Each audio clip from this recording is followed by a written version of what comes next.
Bakunzi bacano umuco w'ijambo, tabahaye ikaze aho muri hose. Ndizera ko mumeze neza, ndizera ko mugishingira intahe Yesu Kristo mu mitima yanyu, nubwo woba uriko uraca mu kibazo gikomeye, ariko ndizera ko ucumva ijwi mu mutima wawe kugira ati humura mwana wanje, kumwe nawe. Yesu nashimwe. Mbere yuko dutangura ikiganiro cacu cy'uyu munsi, reka tubanze dusenge Imana. Data, mu izina rya Yesu Kristo turagushimye, turaguhimbaje, tuguhaye icubahiro, tuguhaye ikaze n'akaribu kugira ngo ubane natwe muri kino kiganiro Mana. Reka ugitangure ugiheze mu izina rya Yesu Kristo. Reka ibendera ryawe ry'intsinzi rihungabane mu izina rya Yesu Kristo.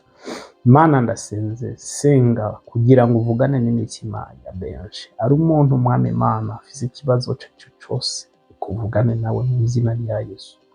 Sengeye abakunzi bacano umuco w'ijambo ariko baradukurikirana aka kanya mu izina rya Yesu Kristo. Reka ubagenderere Mana, ubasange mwe mwihera, ubuzuze imbaraga zawe, inkomezi zawe, uvugane n'imitima yabo. Urakoze mu izina rya Yesu Kristo usavye Imana, amen. Na Yesu nashimwe. Kumbure bwa mbere ubanye natwe mu biganiro vyacu vya misi yose. Ku mazina nitwa David Nitunga, izina ry'umurimo nkaba ni Bishop, akaba ari jewe ndakubana namwe ibiganiro vya misi yose. Rero ndaguhaye ikaze, nimba ari ubwa mbere kandi utarakora sabone, uhimirize kuyikora kugira ngo uze urabana natwe mu biganiro vyacu vya misi yose, ibiganiro vyiza biriko biratuma ubuzima bw'abantu benshi buhinduka, ibiganiro bishingiye kuri Zaburi 119 ku murongo w'105. Yesu nashimwe. Nimba utarasoma iyo Zaburi, uhimirize gusoma iyo Zaburi kuko iraza kugufasha gutahura. Ariko abantu dusanzwe tubana mu biganiro vyacu misi yose, iyo Zaburi baramaze kuyifata ku mutwe. Yesu nashimwe. Rero ubuzima bwose tuba tubayemo, tuba dukeneye ijambo ry'Imana ritubera itara, kuko iyi si turimo murazi ko ari isi y'abakuru n'abafise ububasha bw'umwijima. Rero kugira ngo dushobore kubandanya uru rugendo, tuba dukeneye itara, nta rindi ni ijambo ry'Imana. Dawidi niwe yaciye bivuga neza ngo nabitse ijambo mu mutima wanjye kugira ngo ntagucumurako. Turakeneye kubika ijambo mu mitima yacu kugira ngo ritubere umuco mu byo tuba turiko turakora byose, mu byo tuba turiko turavuga byose. Ijambo ry'Imana kuko ni inkota ifise ubugi habiri, itandukanya igufa n'umusokororo. Mu yandi majambo, ijambo ry'Imana rirakwereka iciza n'ikibi. Yesu nashimwe. Rero Imana iha umugisha ku bantu bose bandanya gusangiza ibiganiro vyacu abandi. Mwebwe mwese mubishira mu magurupe murimo canke murongoye, Imana ibaha umugisha. Bagiye mwebwe mwese mudahengeshanya kubana natwe mu biganiro vyacu. Yesu nashimwe. Rero ndabahaye ikaze mwese. Uyu munsi tugiye kwinjira ijambo rihindura ubuzima bwawe, ikiganiro cacu c'uyu munsi. Yesu nashimwe. Turaza kurabira hamwe ijambo vy'ukuri mvuga ngo Yesu nashimwe. Ijambo rivuga yuko Imana yakumenye kuva kera, kandi Imana yamenye ivyo uzobamwo n'ivyo uzocamwo vyose kuva kera. Turibuka neza Imana yabwiye Yeremiya, amubwira ati wewe nakumenye kuva kera ukiri urusoro mu nda kwa mama wawe. Kuba akiri urusoro ni cya gihe n'inda iba itaramara ukwezi, iba itaramara n'imisi, ariko umugore agisama tayari Imana ibiharura ko ari umuntu. Rero Imana ibwira Yeremiya yuko yamumenye ataraba urusoro mu nda kwa mama wiwe. Yesu nashimwe. Rero muntu uri kurankurikirana, nagira ngo ndakubwire, Imana yakumenye utarabaho. Imana yamenye ubuzima uzobamwo utarabaho.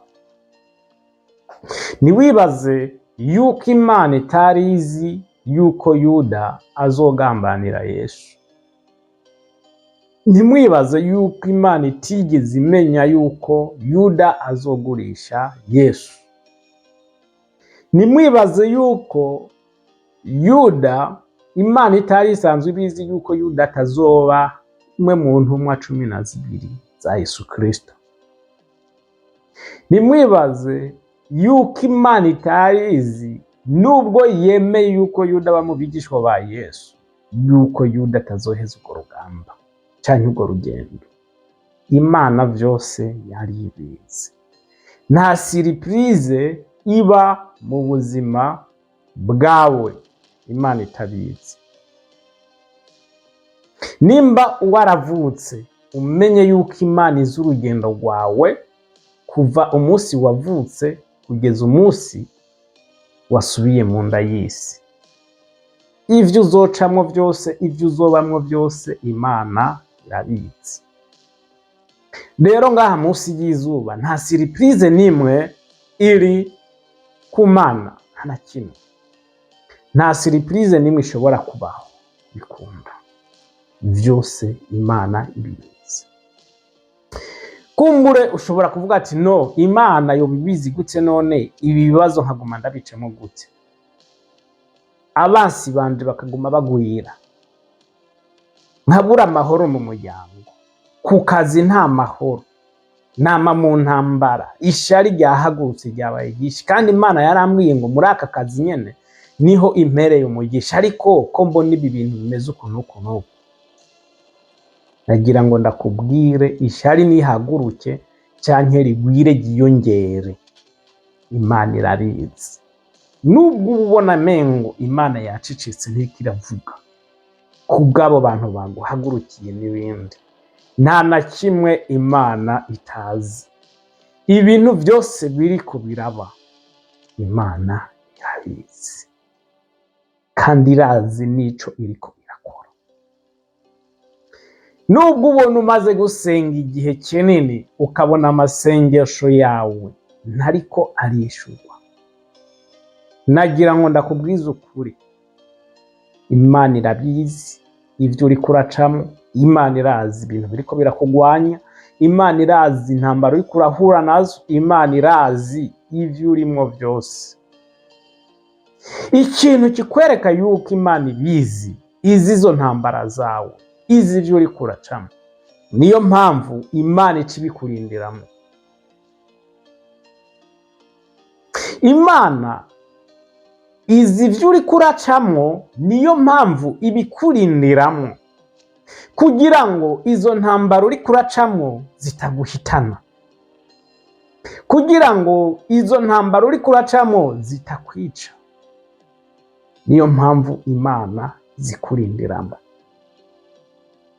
Uba mu muriro, Imana ikamanuka kubana nawe mu muriro, ikemera ko uwucamwo, ariko pe ntuguturire.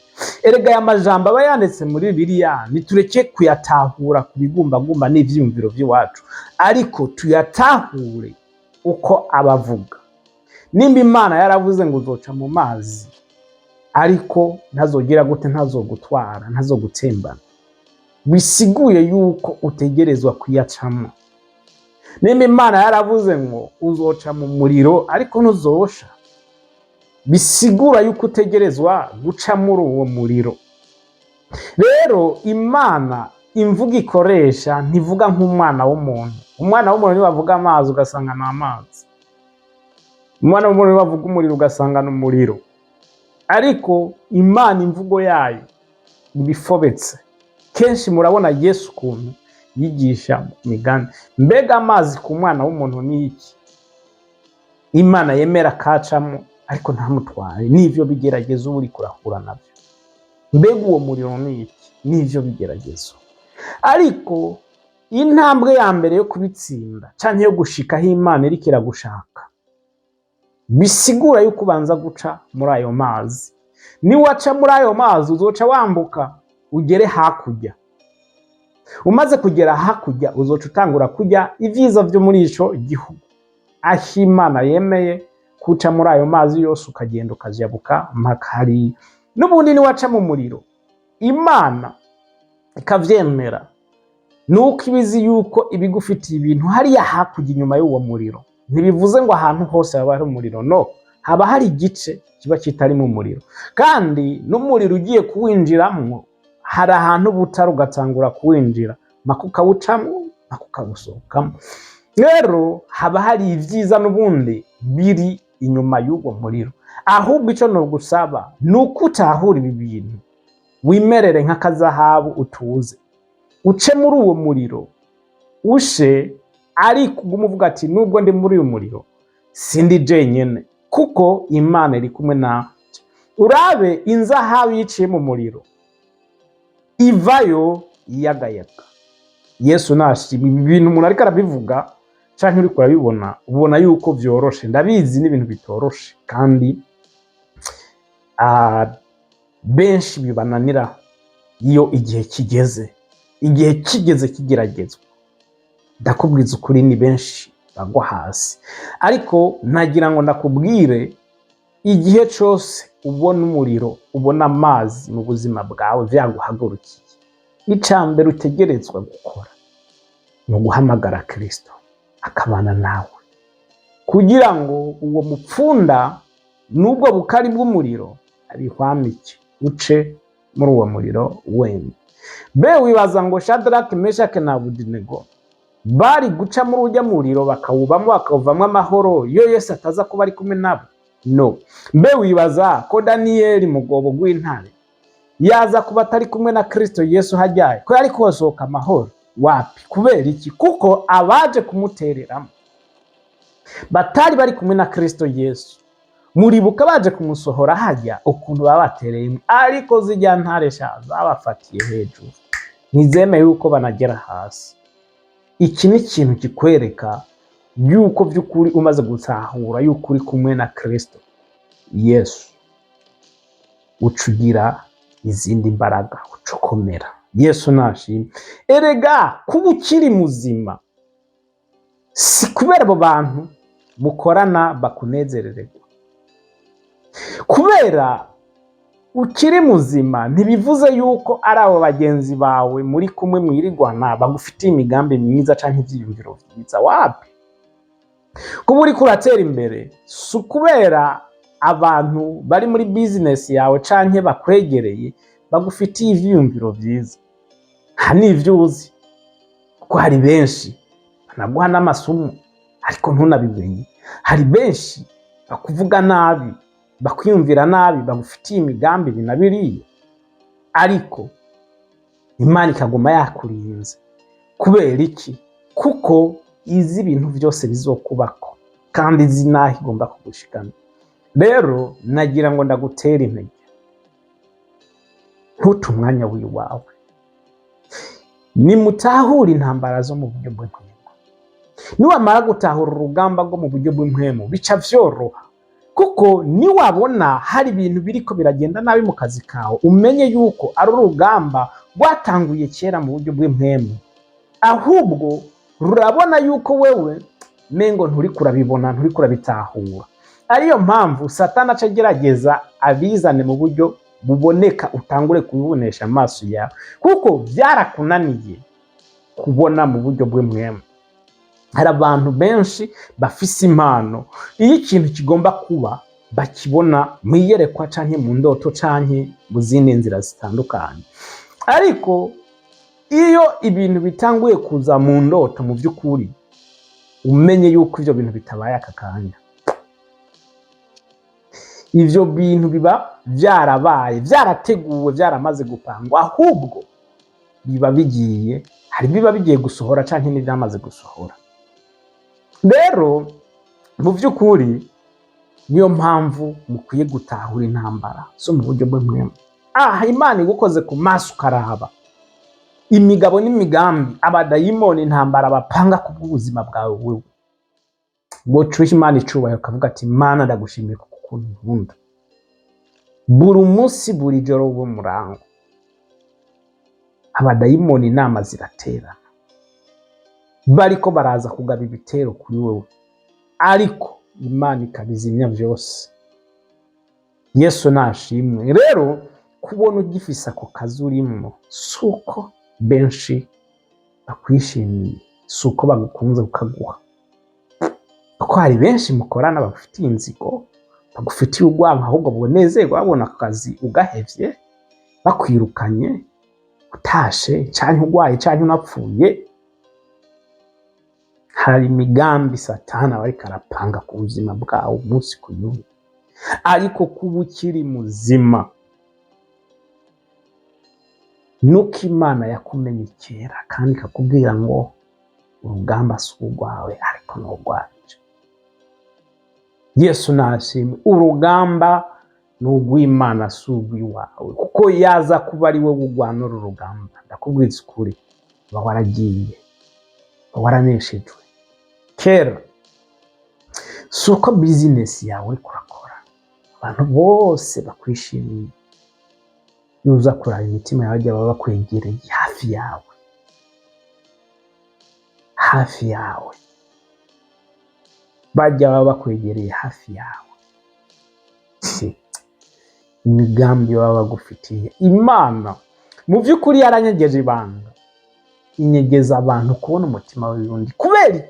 Urashobora no gusara ubonye umutima w'umuntu, urashobora gufasha umuntu kandi ejo ari wazokwica, urashobora kwambika umuntu mu kanya ari waza kubomora inzu yiwawe, urashobora kugurana amafaranga umuntu kandi ari we aza kukwica akugirire nabi, urashobora kwita ku muntu kandi ari we by'ukuri ariko arapanga gushira bizinesi yawe yose hasi.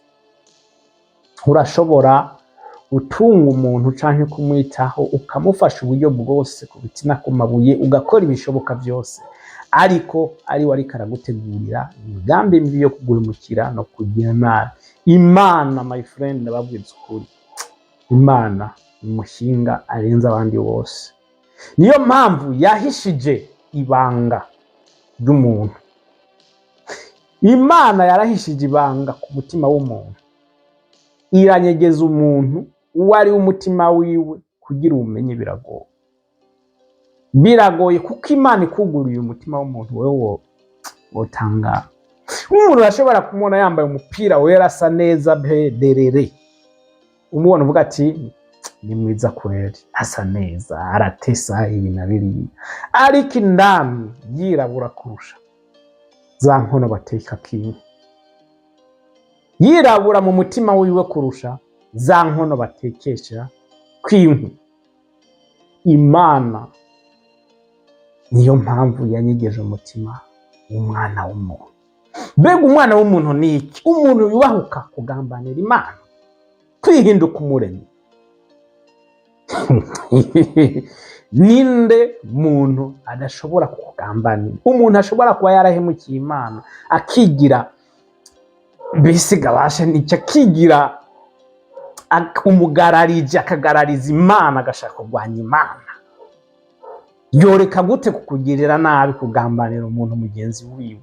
Imana izi umutima w'umuntu wese, izi imitima ya buri muntu wese. Imana irakuzi neza, ariko ucuraba uko umwana w'umuntu agira gahunda canke imigambi yo kugira ngo agambanire Imana.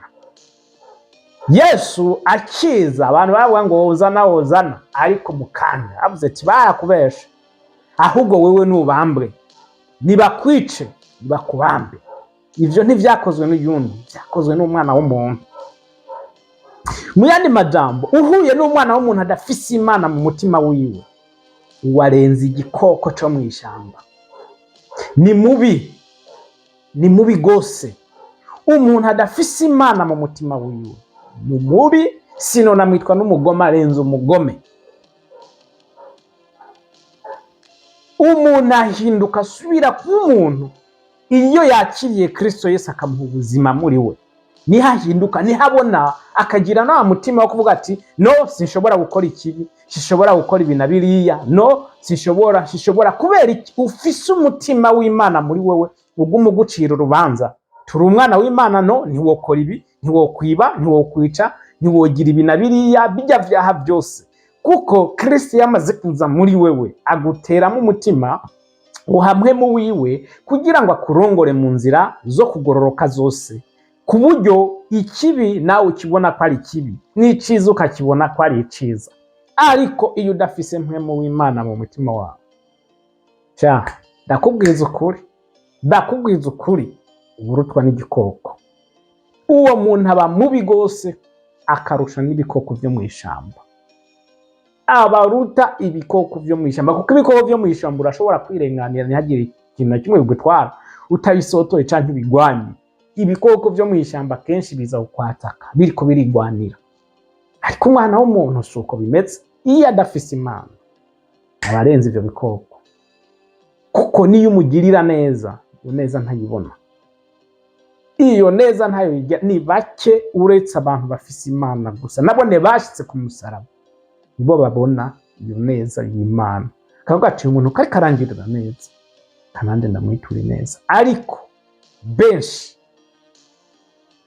ndakubwiza ukuri, ni kubera iki? Ni kubera ubuzima tubayemo ariko bwubatse rero izi ntambara zo mu buryo bw'impwemu. Wemeye by'ukuri ko Imana igukoresha, iragukoresha, kandi wemeye Satani ko agukoresha, aragukoresha. Ariko nagira ngo ndakubwire by'ukuri, nimba uri muri Kristo Yesu, umenye yuko Imana ikuzi, kandi ivyo uri kuracamo Imana ibizi, kandi ntizokwemera by'ukuri, nimba uri muri Kristo Yesu, yuko amazi agutembana. Kandi Imana ntizokwemera yuko uwo muriro uguturira, bishoboka. Kuko Imana irinda ijambo ryayo kugira ngo rishitse. Imana, my friend, irinda ijambo ryayo irishitse.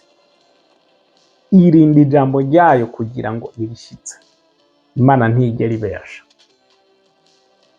Kiretse ari umuntu yaje akubwira ibintu bitabaho, atari ijwi ry'Imana. Ariko ari ijwi ry'Imana, mpaka. Rero impamvu ubona uca muri ivyo vyose ariko ukaguma uhagaze, ni kubera Imana iri mu ruhande rwawe, kandi kuzi izi naho igomba kukugeza. Abantu nibashake bahaguruke, abantu nibashake bakugwanye, bakoresha amabatayo ameze gute, bace ahana hariya, bace mu nshuti zawe, mu bagenzi bawe, bace mu bantu bose mukorana, bese bace no kuri bosi wawe. Ndakubwiza ukuri, ici Imana yavuze, nimba ari Imana, ici Imana yavuze akagisohora. Satani nashaka ace mu bantu bose abazunguruke, abari hafi yawe n'abari kure yawe, abo mukorana n'abo mudakorana, abo mubana n'abo mutabana, abo musengana n'abo mudasengana. Ariko Satani nta kibanza, kandi imigambi yiwe izosohora. Kubera iki? Hejuru y'iyo migambi yose, hejuru y'iyo mipango yose, hejuru y'ivyo vyiyumviro vyose, hejuru y'iyo migambi yose bariko barapanga, inzira zose bariko baracamo, ndakubwiza ukuri, hari Imana. Kandi Imana ishobora byose, ya yindi yakumenye utaravuka, ya yindi yamenye ubuzima bwawe utarabaho, ya yindi yamenye ivyo uzocamo vyose wowe utarabaho, irahari kandi irakubona, iri kumwe nawe. Nta kintu na kimwe gishobora guhindura imigambi y'Imana ku buzima bwawe. Ntibibaho, ntibishoboka, nta muntu n'umwe, kuko kamere y'abana b'abantu nta rukundo babamo. Uti kubera iki? Impamvu atarukundo rubabamo ni igihe Adamu na Eva yamara gukora icyaha, niko ibintu byose byahindutse, ku buryo icyaha kimaze kwinjira mu muntu, buri muntu wese yaciye ameramo imbuto y'ukwikunda, akikunda akumva arikunze kandi akikunda, mbese akikunda akongera akikunda, ku buryo wumva buri kintu cyose uba ugomba kukikwegera ko ni jewe ni jewe ni jewe ni ivyanje ni ivyanje ni ivyanje. Umwana w'umuntu nuko ameze, wumva ari wowe utunga imodoka nziza, abari wumva ko ari wowe ubaho mu buzima bwiza, ari wowe ugira inzu nziza, ari wowe kwambara neza, ibintu byose. Niyo mpamvu no mu kazi usanga abandi banyanyasa abandi na twa dufaranga dukenye wahembwa bagashaka kudutora. Kubera iki?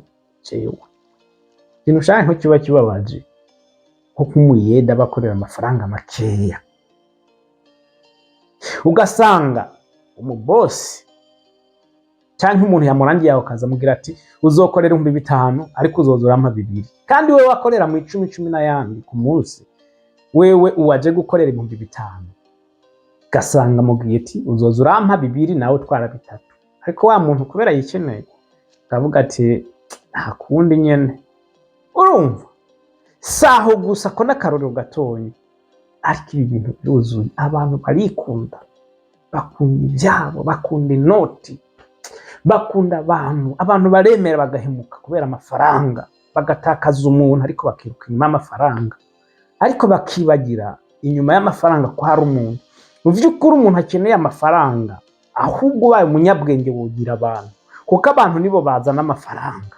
Yesu nashimwe. Kandi ubaye umwizigirwa nawe biguha icubahiro, biguha agateka aho ubaye nabo mwamubana, avuga ati uyu muntu ni umuntu w'umugabo. Nta butunzi na bumwe buhari buruta kubaho neza no kuvugwa neza.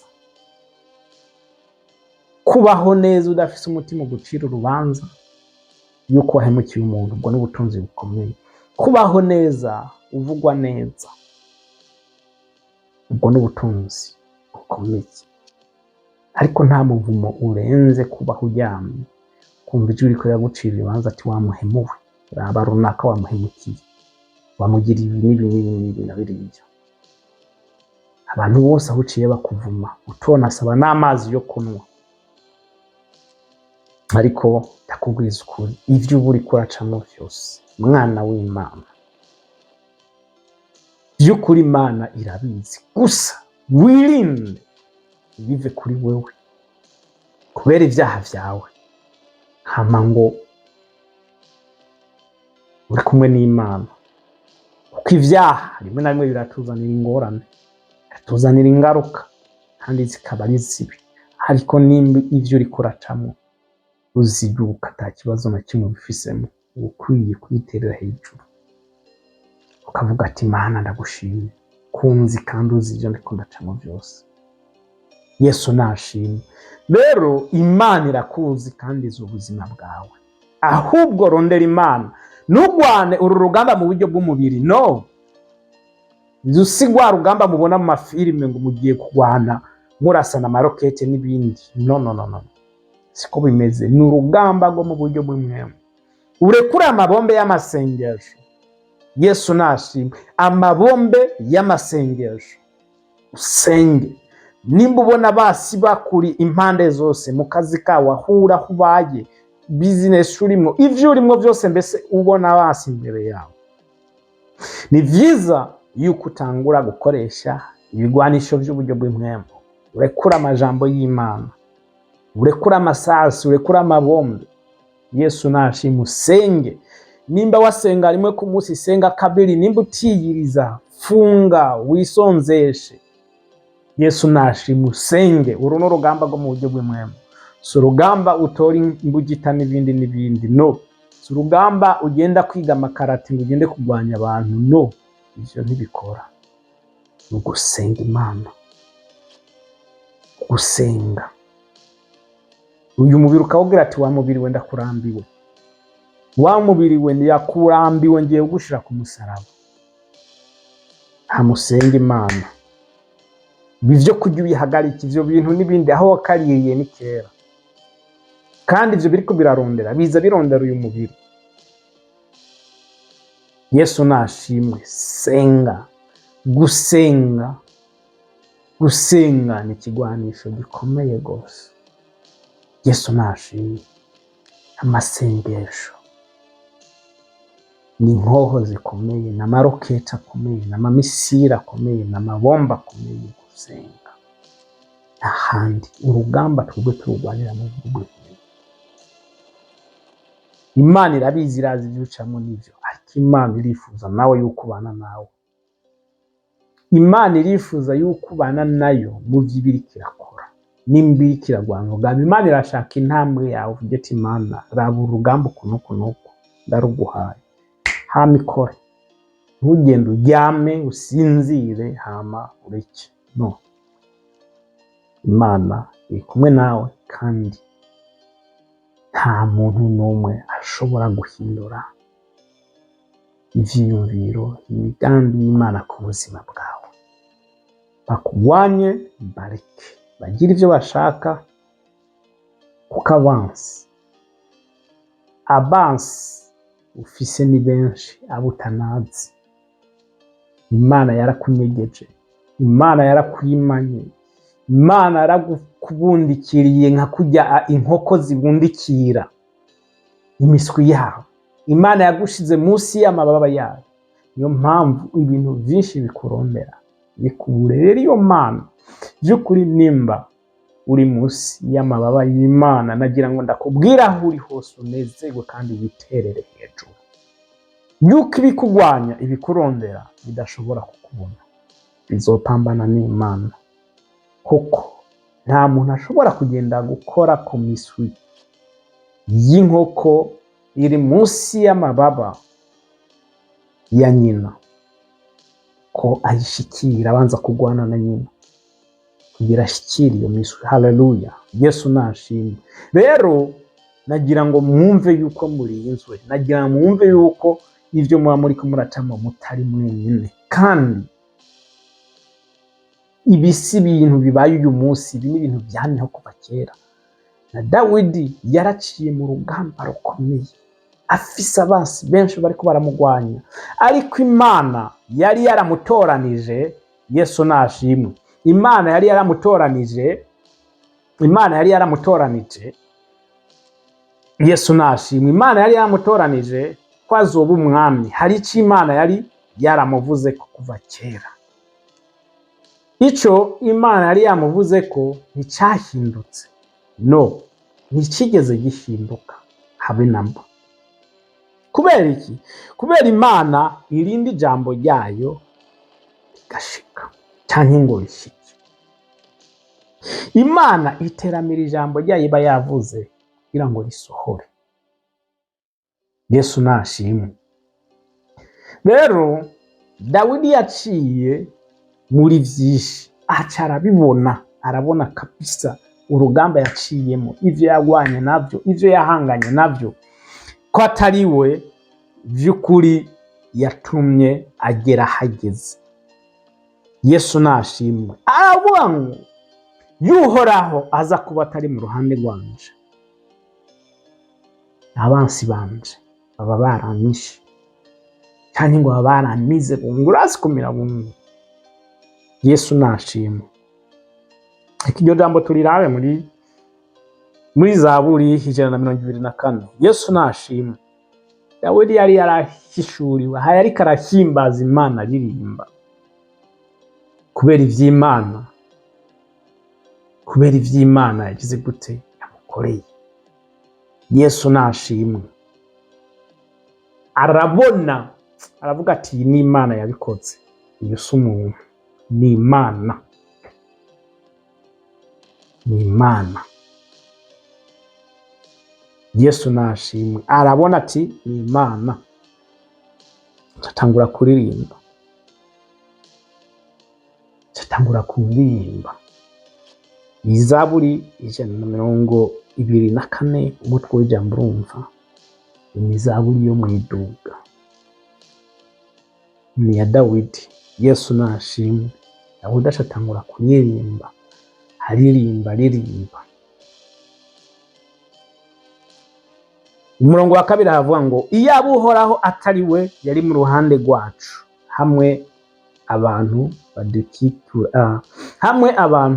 badukurira hasi. Urumva acatangura kuririmba, aravuga ngo iyo uhoraho atari we ari mu ruhande rwacu, hamwe abantu badukurira hasi.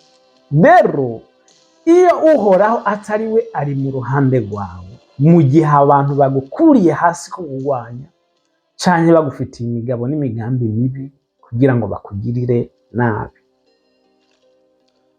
Dawidi aca aravuga ngo baba baratuyongobeje tukibabona, baba baratuyongobeje tukibona, hamwe uburake bwabo bwarurumba kuri twebwe. Dawidi aca aravuga rero abasi babo iyo aza kuba uhoraho atari we ari mu ruhande rwacu, hamwe n'abadukurira hasi, abantu babakurira hasi bamwe babagwanya, bisigura yuko bari kuba barabamize mirunzu. Babona uko urazi kumira mirunzu ikintu ntuba wagihekenye. Rero nk'akarorero abantu mukunda kuraba amafilime, murabe nk'ifilime inzoka imira umuntu. Inzoka imira umuntu agikomeye ko yoyo ntigera imukanja, imumira kugiye bari. Rero iyo uhoraho ataza kuba ari mu ruhande rw'iwawe, abasi baba bakumize nka kurya, abasi bawe baba bakumize nka kurya inzoka imira umuntu. Inzoka imira umuntu tamuhekenye, akagenda agapfira mu nda akagumayo kubera ikima yamumize birunzwe, agenda akibona. Hari abandi bagenda bafise imbugita bagaca bakatiye inzoka bagasohoka, ariko utazi ubwo bwenge udafise niyo bugita canke iyo nkota, irakumira ugapfirayo ukaguma mu nda. Rero Dawidi aravuga ati abansi babo baba barabamize mirunzu. Nawe aka kanya ni wirabe Dawidi, urabe wavutse ufise abasi bakikuvuga bakikwanka, urakura bakikwanka, urabaho bakikwanka kugeza uyu munsi, ku buryo n'abantu bavuga imigambi mibi kuri wewe, bakavuga myinshi, bayivuga imigambi mibi ku buzima bwawe, katacu uzovamwo, katawuzogera, katanuwuriwe, bakavuga ibintu byinshi. Rero iyo Imana itaza kuba mu ruhande rwawe, wewe uba waramaze kugenda, baba barakumize tayari. Ariko uyu munsi uriho kuko Imana ikuzi kandi izi ico yakuvuze ko, kandi izi n'imigambi igufise ko, kandi izi n'ivyo yaguvuze ko, yagupangiye, izi naho igomba kugushitsa. Niyo mpamvu uyu munsi ukiri muzima, uyu munsi uracyari muzima, uyu munsi uracyari muzima kubera Imana. Niyo mpamvu abasi bawe batakubona, niyo mpamvu uca muri ayo mazi ntabwo twara uwo muriro uturire. Yesu nashimwe.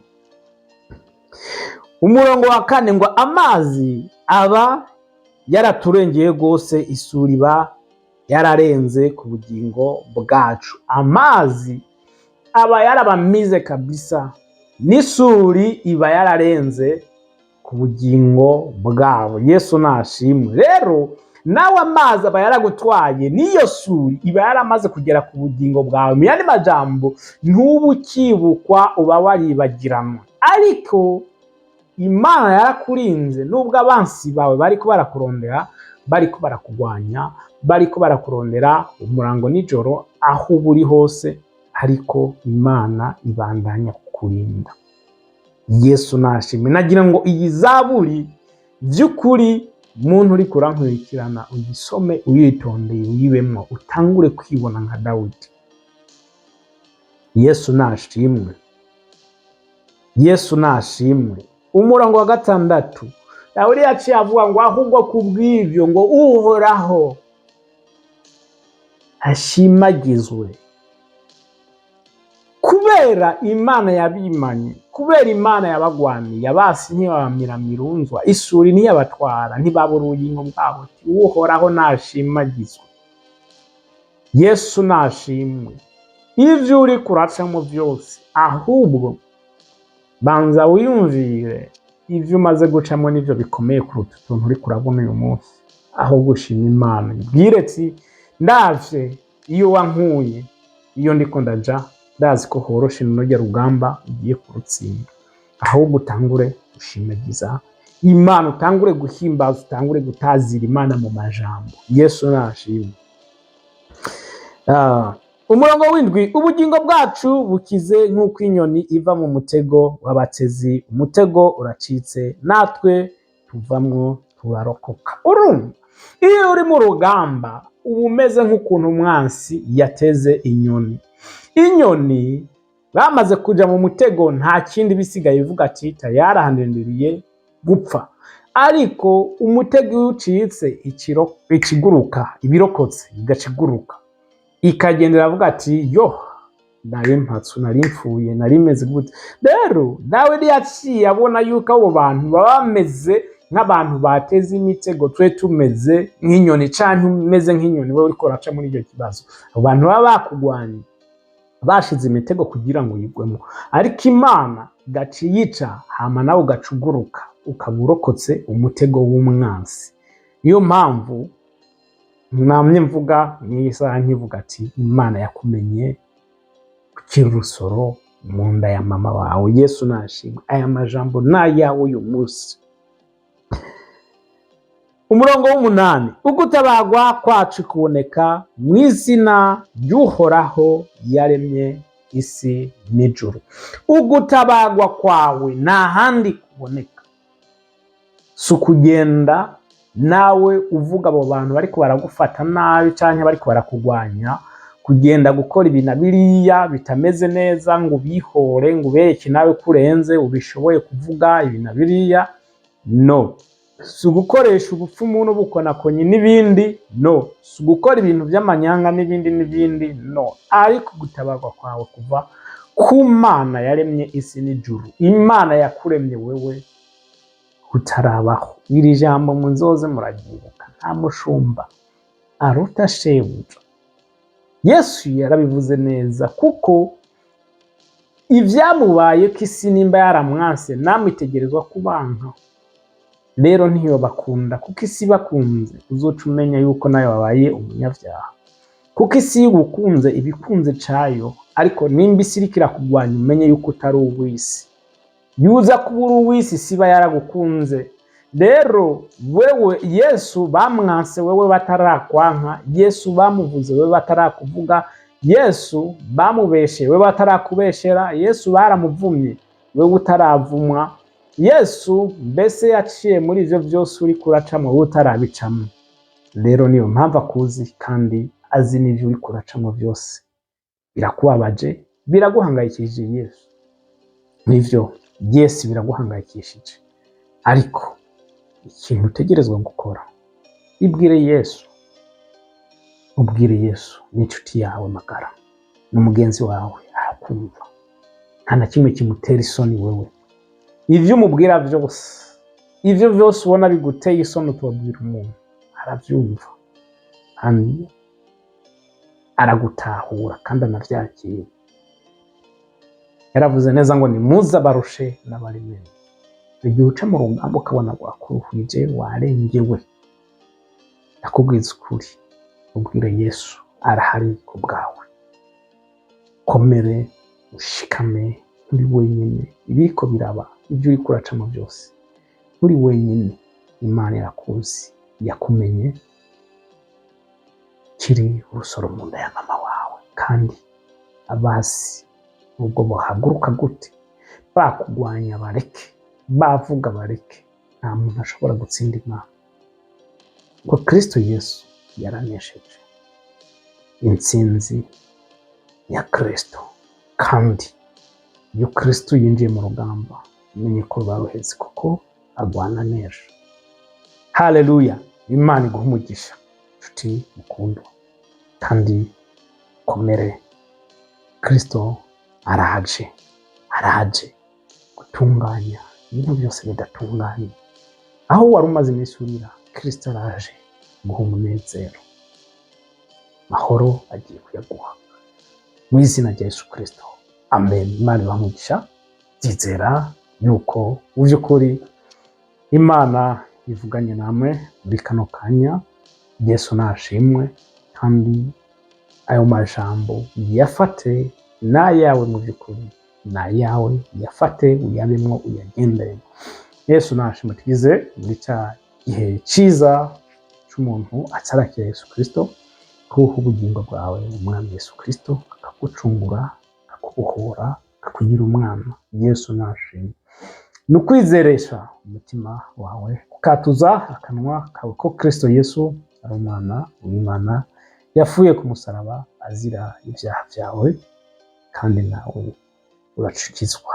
Yesu nashimwe. Nimba uri tayari ushaka kwakira Yesu, ni ukuri ndabikubwiye, nta yindi nzira ishika mu ijuru uretse Yesu Kristo. Nimba ushaka ubugingo, kaniko kanya keza ufise, subiramo aya majambo uti mwami Yesu, menye neza yuko wapfuye ku musaraba uzira ibyaha byanje, nizeresheje umutima wanje kandi natuje akanwa kanje ko uri umwana w'Imana. Yesu, ndakwakiriye, umbere umwami, umbere umukiza w'ubugingo bwanjye. Kuva uyu munsi ndahakanye Satani n'ibikorwa bibi vyiwe byose. Futa izina ryanje mu gitabo c'urupfu, wandike izina ryanje mu gitabo c'ubugingo. Mana, ndasavye amaraso yawe Yesu Kristo wavuye ku musaraba kugira ngo anyoze imivumo, karande n'ibindi byose, imigozi yampuza na Satani. Urakoze Yesu kungize umwana wawe, urakoze ko mbaye icaremwe gishasha, urakoze mu izina rya Yesu Kristo, amen. Nshuti mukuntu wasubiyemo ayo majambo, Imana iguha umugisha. Nagira ngo ndakubwire akanya nubwo wopfa wogenda mu ijuru. Ijambo ry'Imana riravuga ngo ufise uwo mwana afise ubugingo.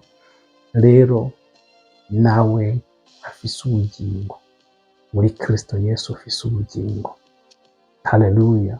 Rero urakeneye gusenga wose, gusoma ijambo ry'Imana, kwiyiriza no kubatizwa mu mazi menshi, kandi urakeneye eglise uyikubiramo. Wifuza ko tugufasha, ushobora kutwandikira hama tukagufasha ukuntu ubatizwa, aho uteranira, eglise y'uburyo bw'impwemu canke y'impwemu yizera Yesu Kristo n'umubatizo wa Yesu Kristo. By'ukuri urashobora kutwandikira tukagufasha. Yesu nashimwe. Hama Imana bandanye kubana nawe, kandi Imana igukomeze, Imana igukoreshe mu izina rya Yesu. Inzira wahisemo ni inzira nziza kandi inzira y'umugisha. Haleluya. Imana guhe umugisha. Yesu nashimwe. Rero Imana ihe umugisha abantu bose mwabanye mu kiganiro cacu ijambo rihindura ubuzima bwawe. Ndizera ko hari ikintu iri jambo ryahinduye ku buzima bwawe kuri uyu munsi, kandi ishimiye nawe bose, abantu bose mubandanya twandikira mutubwira yuko muriko murahinduka, muriko muratahura, muriko muramenya Imana kugeza ku rundi rugezo. Mu by'ukuri nta kintu kiryoshe nko kumva ivyo iyo niyo ntego yacu dufise, yuko umuntu ava mu bwiza akaja mu bundi, ugakura ugatahura Imana kugeza ku rundi rugezo. Rero Imana ibamugisha, kandi bandanye gusangiza abandi amalinki yacu, mugigumane. Nimba tuyiguhaye canke ibifise uravye ikiganiro cacu, irungikira abandi, kandi kugipostinga n'ibintu bisanzwe naco bihindura. Yesu nashimwe. Rero reka dusenge Imana yuhiza ikiganiro cacu. Data, mu izina rya Yesu Kristo turagushimye, turaguhimbaje. Mana, tugushimiye kubw'urukundo, tugushimiye kutuzi Uwiteka Imana, ko watumenye tukiri urusoro mu nda ya mama wacu. Mana, ndasenga mu izina rya Yesu Kristo kugira ngo mwimuwa wavugane n'umuntu wese, aba ari ikibazo runaka yoba ariko aracamo. Mu izina rya Yesu Kristo reka umusange mwami, umuhumurize, uvugane nawe. Mwemu yera, ndakwinginze kugira ngo bongorere, kugira ngo babone yuko batari bonyine, bakomeze. Imana, urugamba barimo bose ndarushize mu maboko yawe, ko urugamba ni urwawe. ariko si urwawe, kandi nzi neza yuko udashobora kubata urugamba rubatware. Waravuze neza yuko nibaca mu mazi ndetse no mu muriro ata kintu na kimwe kizogira ico kibatwara, ataco bazoba, kuko uri kumwe nabo. Komeza ubarinde ubane nabo mu izina rya Yesu. Kandi ndasenga kugira ngo Mwami Imana ayo mashimwe uyareme mu mitima yabo, kugira ngo nibaheza ayo mazi n'uwo muriro bariko baracamwo, baze barabe iyo bavuye bakubone baseke. Urakoze Mwami, ndaguhaye icubahiro mu izina rya Yesu Kristo. Sengera umuntu wese Mwami yahisemwo inzira yo gukizwa uyu munsi, umurinde umuzigame. Mwami Imana tumushize mu maboko yawe, mwemuyera amwigishe, amutahuze, amwigenderere. Urakoze Mwami, tuguhaye icubahiro mu bintu byose byakoretse uyu munsi. Icubahiro ni icawe, bisavye Imana mu izina rya Yesu Kristo, amen.